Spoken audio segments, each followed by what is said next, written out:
Chicago Sky have officially traded Angel Reese.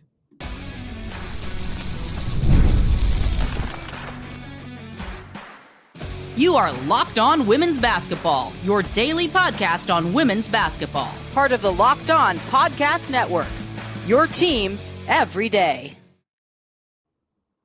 Hello, everyone, and welcome to Locked On Women's Basketball, your team every day. My name's Clea Butler. I'm the sideline reporter for the Chicago Sky, and today's episode is brought to you by FanDuel. Right now, new customers can bet just $5 and get $250 in bonus bets if your first bet wins. Head to FanDuel.com to get started. All right, a little bit of an overlay of what we're getting into today. Head coach for UConn, Geno Auriemma, and Staley, head coach for South Carolina, what that back and forth looked like, and some thoughts and opinions about it. We're also going to talk about UCLA taking the title over South Carolina. But first, we have to get into this Angel Reese trade. Now, again, as I mentioned at the beginning, I am the sideline reporter for the Chicago Sky. So this one hurts a little bit. This one's a little bit personal when you're seeing what Angel Reese has done for the Chicago Sky. I think this Atlanta Dream opportunity is going to be really good for her. But when we're looking at the free agency that we're already seeing and some of the big movements, a lot of them have already kind of come from the Sky. We'll start off with their expansion drafts already. They've already agreed with both the expansion teams between Portland and Toronto to essentially not allow them to take any of their current players. But they did agree to a trade with the Atlanta Dream for Angel Reese to have her third year with them, as they will have a couple of first round picks coming in the 2017 and 2027 and 2028 drafts, which was just confirmed. They'll get the right to swap second round picks with Atlanta in 2028. And then exchange for Reese, the Sky received the Dream's first round picks in both 2027 and 2028. Now, we're not exactly sure who the protected players are for the Chicago Sky. That list has not necessarily been announced. Obviously, Angel Reese, not one of those players, but when you're looking at the rest of the roster that they are working with, you could potentially see them trying to save some of the younger players on the team in terms of a Haley Van Lith, a Camila Cardoso, wanting to keep them on their rookie contracts for as long as possible. I could also see them wanting to keep a Courtney Vandersloot as well, who obviously will have to be battling back from her ACL tear, but obviously the impact that she has had on the organization as a whole, she could likely be a player that they don't want to get rid of. We know how the season sort of ended for Angel and the Chicago Sky in terms of Angel being more out front about some of the conversations that were being had in-house, how she felt about how the team and the season was going and being handled. And you can tell that started to cause some animosity maybe between the organization and Angel herself. We saw her sit for the final remaining games of the season. She was suspended for half of a game as well. And it seems that maybe things had been amended towards the end of the season, but there was still some uncertainty if she was going to come back. Angel did mention at some point over the summer that she did plan on staying in Chicago.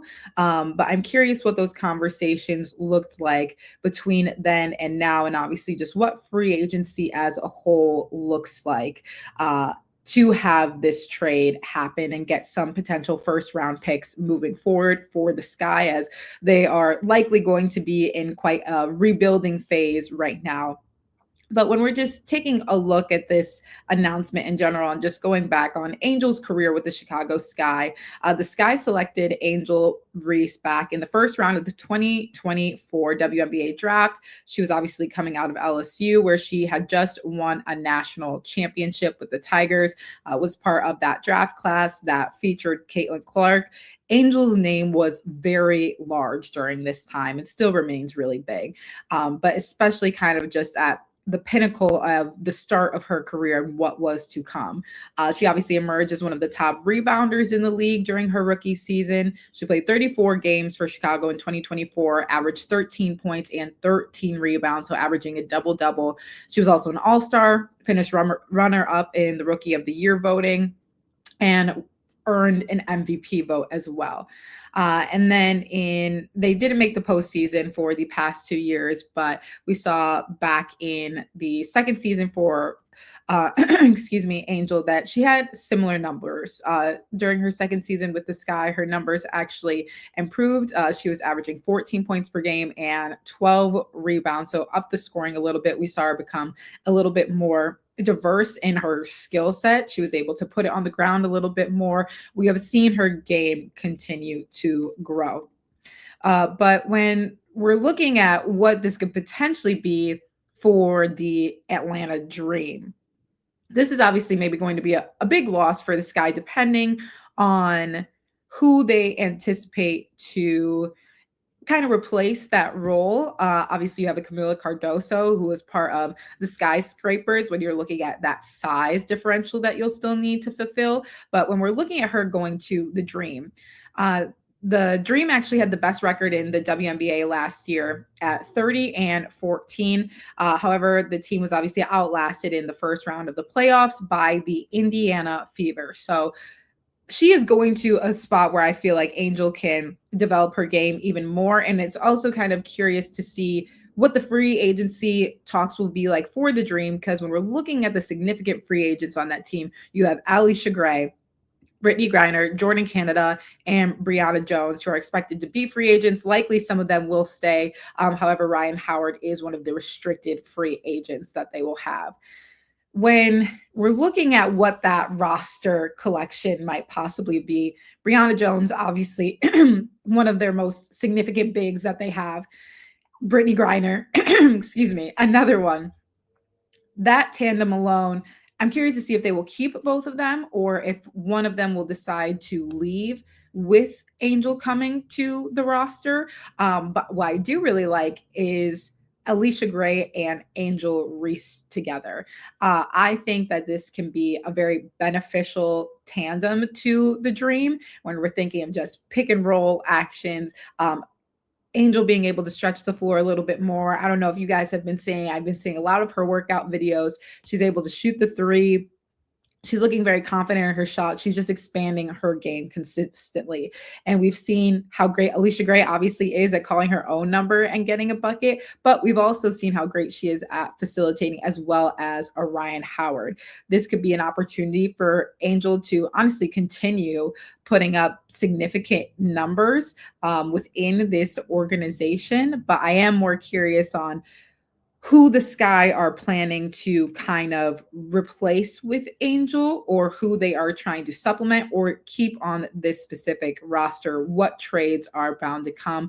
Because when we're looking at free agency, basically 80 to 90% of the league is still a free agent. There's still a lot to come, and there are some large names that come with that. Obviously, when you're looking towards some of the Asia Wilsons, Sabrina Ionescu, Brianna Stewart, that's when we know that they are going back to their respective places. Angel Reese was still a little bit of a question mark heading into the season, but the Dream obviously snatched her right up, and we will see what is to come. There's a lot headed into this free agency, and we're just getting started. But as I mentioned, some breaking news: Angel Reese no longer with the Chicago Sky. She'll be headed to the Atlanta Dream. But stay with us, because there was a national champion crowned at the NCAA, and we got to recap what happened.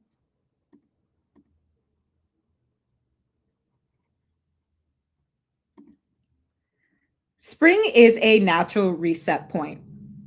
And if there's one thing that can quietly cost business money, it's messy communication. Missed calls, scattered texts, no clear thread of who said what. That's why today's episode is brought to you by Quo, spelled Quo, the smarter way to run your business communications. It's the number one rated business phone system on G2 with over 3,000 reviews, trusted by more than 90,000 businesses. It lets your entire team share one business number so you never miss a call, text, or an opportunity. The part I love is that everything is on one clean thread. Calls, texts, voicemails, the whole team sees the conversation, so nothing falls through the cracks, and the AI summaries save serious time by logging calls and highlighting the next steps automatically. It just makes your business feel much more organized and responsive. Make this a season, no opportunity, and no customer slips away. Try Quo free and get 20% off your first 6 months at quo.com/lockedonnba. That's quo.com/lockedonnba. Quo, no missed calls and no missed customers.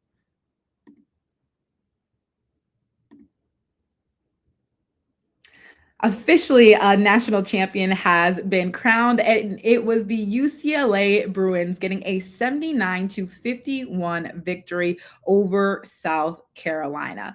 Now, in my opinion, UCLA was kind of the underdog, obviously a number one seed, so I don't want to say underdog too much, but sort of the unsung hero, the underdog within the other number one seeds. Because when you were looking at South Carolina, UConn, Texas, I know a lot of us had Texas and UConn favored to be in that national championship game. And then on top of it, have UConn win the whole thing. Obviously, the loss for UConn to South Carolina came with a lot more, and we'll get into the whole Geno Auriemma and Staley stuff as well.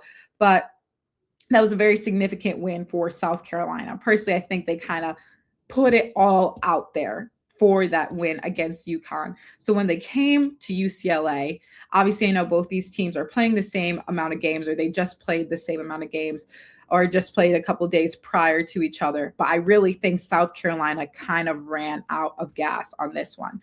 But alternatively, on the other side, UCLA showed how dominant they really were. And I don't think anybody expected them to play at the level that we saw them play in this tournament. When you're looking at their season as a whole, they had some of the best strength of schedule. When you're looking at their comparison to UConn going into the tournament at who would be the number one overall seed and the amount of quad one wins that they had, 10 more than UConn. Not that UConn didn't deserve to be the number one overall, because they did come into the tournament undefeated, but it would just seem like UCLA was just quietly just kind of underrated. No, everybody knew that they were a top team, but they knew that they would probably make it to the Final Four. But I felt that they were still getting a sense of being overlooked. And I think this game, having such a significant win over South Carolina, really stamped them as a program that everybody had to pay attention to. And when you're just looking at their roster as a whole, too, you have 5 starters that are all seniors or grad students. These are 4th and 5th year players on your team that have been with the program for a while and have been playing with each other for a while as well. But just that seniority and that veteran leadership that you have taking the court. And it's funny because when we were talking to Monique Billings, who has joined us for our in-studio shows and obviously went to UCLA as well and has had those conversations and has been coached under head coach Corey Close for UCLA. She said that she just has such a positive mindset and she instills so much confidence into her players. And I think people thought it was a little funny at times that UCLA just seemed so happy. They were all always so joyous, but I think it was that joy that they were playing with that honestly allowed them to succeed. After every game, all the post-game interviews, I think that was one of the main things that was mentioned by every single one of those players, is that they really truly enjoy being with each other and playing with each other every single game. Having that much time, they want to spend time with each other on court, off court. And I said, you just don't tend to see that all the time from programs. They can never get enough of each other. I think to their dances that they had and the choreography and everything, but you can just tell the joy that they play with. And that is truly part of what led them to their first title game since the NCAA adopted women's basketball as an official sport in 1982. And then in this game, Lauren Betts was also crowned the MVP, who has been the leader for this program. And to go out like that, you have your freshman sister, Sienna, that is on the team.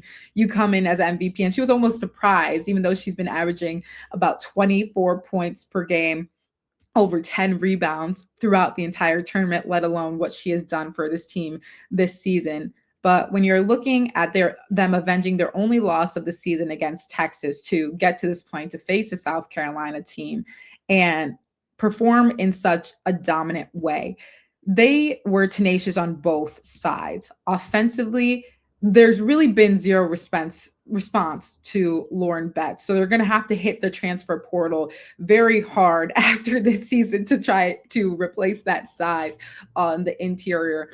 But South Carolina, a team historically known for playing through their front court, you just didn't see that as much throughout this season. They played a little bit differently, but specifically in this game. But that's a credit to UCLA's defense as well, who in these past two games, when we're looking at Texas, when we're looking at South Carolina, have been able to hold teams' top scores to some of their lowest performances that they have had all season. When you're looking at Madison Booker, very uncharacteristic for her at a stretch to have missed 17 consecutive shots in a row. We know what she has done for Texas this season. Even looking at a Joyce Edwards, who was going to have to play a really big factor, obviously, when you're comparing the size between South Carolina and UCLA, holding Joyce Edwards to just 8 points. And I just think how well-rounded UCLA's guards are as well. When you're looking at South Carolina, you have a Raven Johnson, you have a Tanaya Latson. But unfortunately, it's kind of what we almost saw from the UConn game, but flipped. They just couldn't knock down shots. And that's not the way that they want to go out. We know that's not the way that South Carolina typically performs. But again, the credit has to go to how UCLA was able to maintain their stardom, maintain their level of play, and maintain the joy that they had throughout the season. And it's not just a Lauren Betts; it's a well-rounded group in general. But you also look to another star in Gabriela Jaquez, who had 21 points, 10 rebounds, and 5 assists out there playing in front of her NBA brother as well. And she said afterwards that they have been preparing for this moment since September 25th. That was when their first practice was.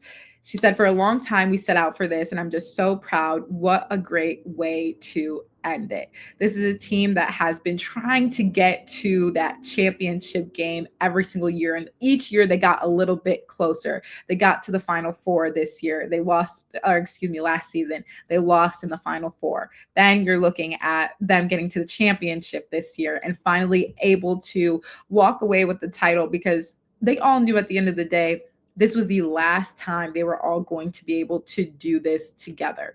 And then looking back at Lauren Betts and just the fact that she had 14 points in just the first half with 11 rebounds and was named the tournament's most outstanding player. And just the credit she not only gives to herself, but her team. They've played very selflessly.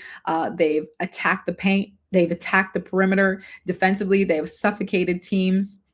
And now you look at what this team is going to look like in the upcoming seasons, and it's going to be a large rebuild. You still have a couple of younger pieces, obviously, when you're looking towards Sienna Betts, who is clearly playing under her sister and has learned a lot from her. But when you're looking at those surrounding pieces that you have to try and go find now, that's going to be a key for UCLA.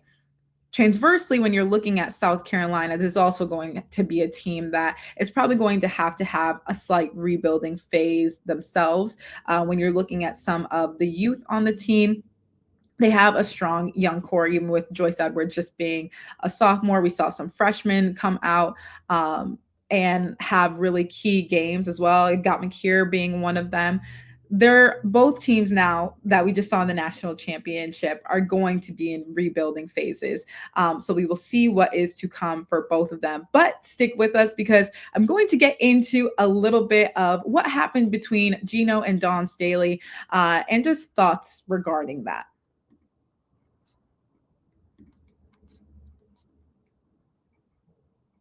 The NBA playoffs are here, where every possession matters, every matchup is magnified, and every game can swing a series. And right now, FanDuel is giving new customers a great way to get in on the action. Here's what I like about FanDuel most. You can bet just $5 and get $250 in bonus bets if your first bet wins. That makes it easy to follow the action with player stats, trends, and matchups all in one place. And during the playoffs, that extra insight really matters when you're looking at stars, role players, and key moments. And selfishly looking ahead a little bit for the WNBA and just what some predictions are. Minnesota is actually favored to win the national championship. To win the championship, as well as the Las Vegas Aces. So we will see if we will have another matchup going in with that, or if the Vegas Aces can do it once again. But it just makes the entire playoff experience more engaging from start to finish. Head to FanDuel.com to get started. FanDuel, play your game. It's tax time, but for a lot of us, the old way of doing taxes is a lot. Trying to book an appointment that's not the most convenient, sitting in a waiting room with a stack of papers, emailing back and forth, wondering if they really get your situation. But this year, you're getting a major upgrade. Intuit TurboTax now has in-person locations nationwide.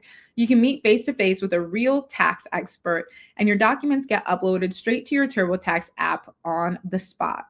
And just like that, you're done. Your TurboTax expert works to get you every dollar you deserve, while you get real-time notifications as you go about your day. It's the relief of walking in and meeting a real person and walking out knowing your taxes are being handled the right way. Head to turbotax.com/locals to find a store near you and book your appointment.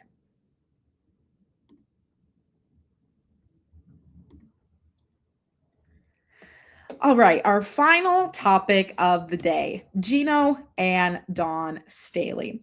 When we're looking at UConn head coach Geno Auriemma and that Final Four matchup against Dawn Staley and the South Carolina Gamecocks, there was a little scuffle towards the end of the game, if you will. And I'm curious what everybody else's thoughts are on it as well. So if you have some thoughts, comment down below because I'd love to know what people thought of this. But just kind of giving a brief background of the situation. UConn was obviously losing to South Carolina at the end of the Final Four game. And Geno had gone over to Dawn Staley a little early before the game had ended and apparently was making some comments about her not going back to shake his hand pregame, saying that he was waiting there. And then he also decided to not do the handshake line after the game. And then afterwards, ESPN did show a clip of Dawn shaking the hand of Geno Auriemma and the entire UConn staff. There is another separate time, I think around the national anthem, like a little bit after that or before that, where the coaches go and give each other another handshake. It looked like at the time Dawn Staley was speaking to her team. Geno had gone over and was waiting for her for a little while. And that's what he said he was upset about. I think this is interesting because this wasn't the time to do that. It's the end of the game. You're losing. And unfortunately, this starts to make you look like a sore loser when you're looking at it. Because there was a point in one of the third quarter interviews as well, where he was also kind of talking negatively about head coach Dawn Staley, saying that she was calling the referees out of their name. And again, this is something that Dawn Staley can't hear at the time to try to defend or whatever the case may be. So it seemed like there was a little bit of a buildup just heading into that post game. And Dawn, you could see her saying, hey, like, Geno, don't do that right now. And when we're thinking of trying to grow the game here and trying to have that sense of unity all together for some of the largest programs in the country, this was not the time to be upset about a handshake when at some point Dawn Staley did shake your hand prior to the game. But she is there trying to get her team ready and prepared to face the number one overall seed in the country, who everybody has been like, hey, this is going to be another repeat. And I think it puts Dawn Staley in an uncomfortable position to respond to how Geno acted, and then be okay with those actions moving forward. When we're looking a little bit afterwards too, Geno stood on what he said in the post-game interview, and said that he had kind of no regrets about what he said. But then the next day, there was a post from UConn in which it said, quote, "There's no excuse for how I handled the end of the game versus South Carolina. It's unlike what I do and what our standard is here at Connecticut. I want to apologize to the staff and the team at South Carolina. It was uncalled for in how I reacted. The story should be how well South Carolina played, and I don't want my actions to detract from that. I've had a great relationship with their staff, and I sincerely want to apologize to that." Which I also thought was interesting because he did also go on to say that him and head coach Dawn Staley don't have much in common, even after working together for Team USA. So I don't know if there's been a buildup before that, but this particular situation was detracting from what South Carolina did well, and that was handing UConn their first and only loss of the season and not allowing them to win a national championship. And then even furthermore, head coach Dawn Staley, after losing to UCLA in not the greatest fashion either, said that she was just happy that they lost to good people, which naturally feels like a slight retaliation back towards head coach Geno Auriemma. So we've seen some, players respond to this, where Lisa Leslie has responded, Diana Taurasi. There's been a lot of response to this, more often than not favoring head coach Dawn Staley, and the way that she handled the situation gracefully and not trying to stoop to a certain level. But when we're looking at one of the largest programs in the history of women's basketball with UConn, is this an okay action for head coach Geno Auriemma to do? I'm curious what your guys' thoughts are. Was this very inappropriate?